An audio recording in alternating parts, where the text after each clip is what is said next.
Picture this. It's a random Thursday. You just got paid, maybe even got a raise recently, and for a moment, everything feels good.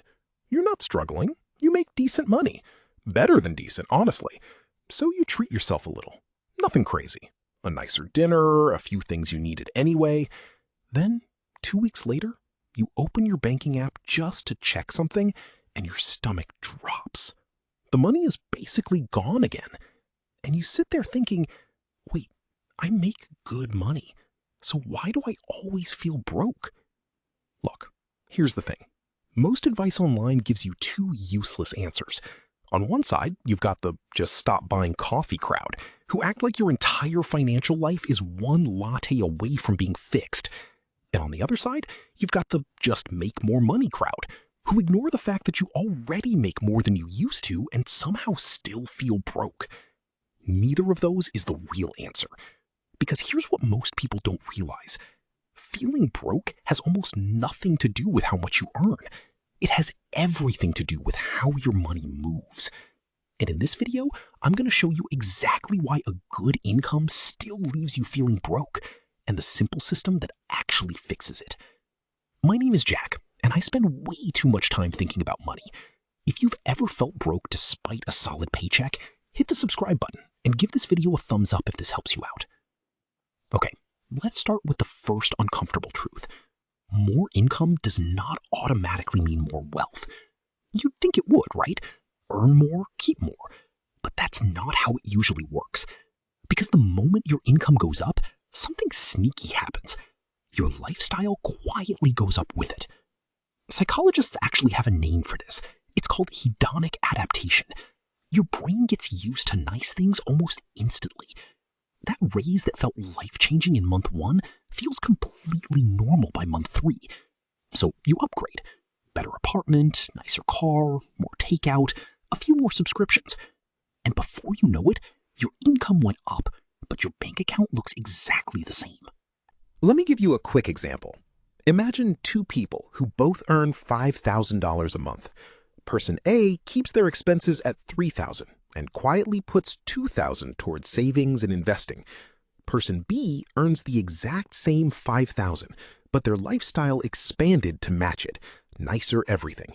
They spend $4,800 and save $200. Same income, completely different future. And here's the part that stings. Person B probably feels broke because even though they earn good money, they have no breathing room. Every dollar already has somewhere to be before it even arrives.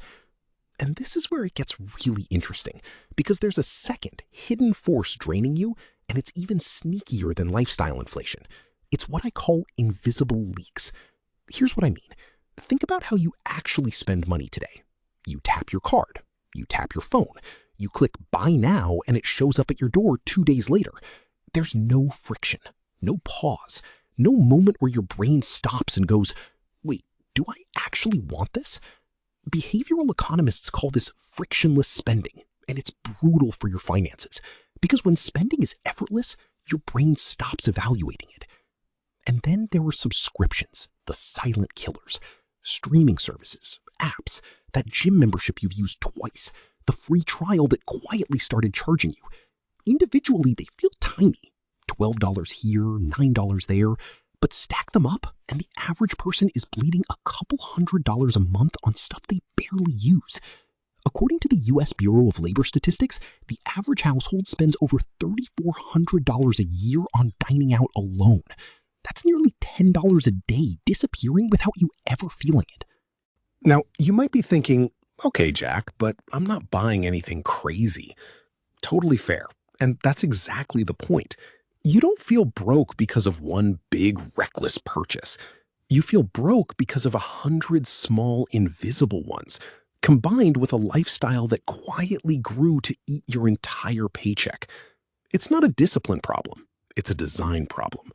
And once you understand that, you can actually fix it. So let's build the system. Step 1, pay yourself first, before anything else. Most people save whatever is left at the end of the month. And here's the truth. There's never anything left. So we flip it. The moment your paycheck arrives, a fixed amount automatically moves into savings and investing before you can touch it. You're not relying on willpower. You're relying on automation. Automation beats motivation every single time. Step 2. Separate your money so you can actually see it. Here's the problem with one bank account. Your brain sees one big number and treats all of it like spending money. So we split it.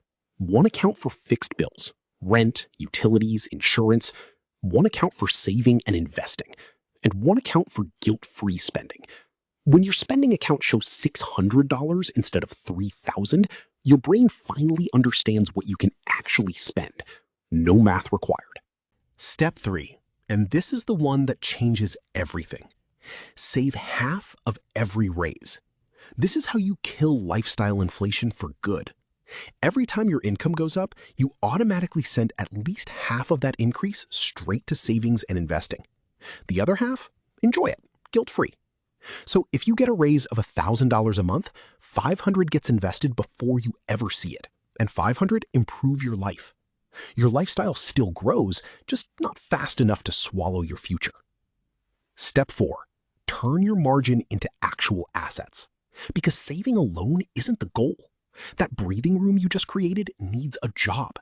Historically, broad market investing, like a simple low-cost index fund, has returned around 10% a year on average over the long run. So instead of your extra money sitting in a checking account doing nothing, it goes to work and starts growing on its own. Let me tell you a quick story. A friend of mine got a big promotion. On paper, he was doing great. Good salary, nice apartment, the whole thing. But every month, he felt broke, stressed, like he was running on a treadmill that kept speeding up.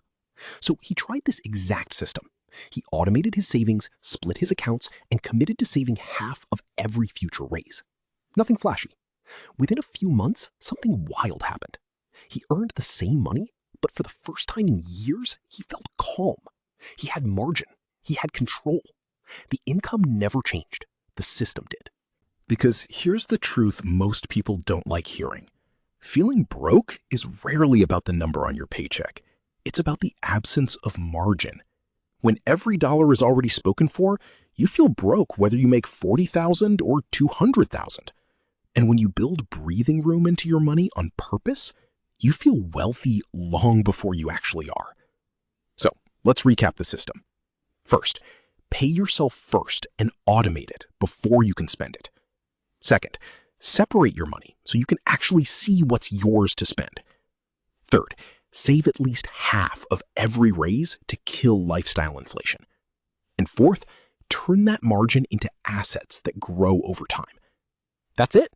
No suffering, no tracking every coffee, just a system that works with your brain instead of against it. Because a good income is a powerful tool, but only if it doesn't slip through your fingers before you even notice. And the moment you stop relying on willpower and start relying on a system, that broke feeling starts to disappear, even before your income changes at all. So I'm curious about something. What's the one invisible leak you know is draining your money right now? Drop it in the comments, because naming it is the first step to fixing it. And if this video helped you see your money a little differently, hit subscribe.